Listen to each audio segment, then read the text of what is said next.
Bhiloda police station ખાતે નોંધાયેલ હથિયાર ધારાના ગુનાના કામે નાસ્તા ફરતા આરોપીને અમદાવાદ થલતેજ મુકામેથી ઝડપી પાડતી લોકલ ક્રાઇમ બ્રાન્ચ અરવલ્લી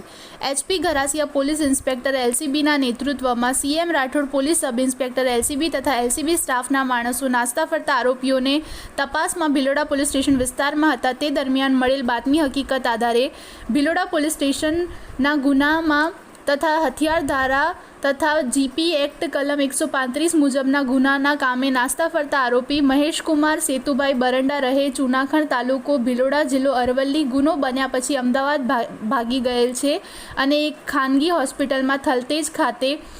નોકરી કરે છે તેવી બાતમી હકીકત મળતા ત્યાં જઈ તપાસ કરતા આરોપી મળી આવેલ અને મોડાસા એલસીબી ઓફિસ ખાતે લાવી ગુનાની બાબતે પૂછપરછ કરતા ગુનાની કબૂલાત કરેલ છે, જે મુજબ આગળની કાર્યવાહી માટે ભિલોડા પોલીસ સ્ટેશને સોંપવામાં આવેલ છે.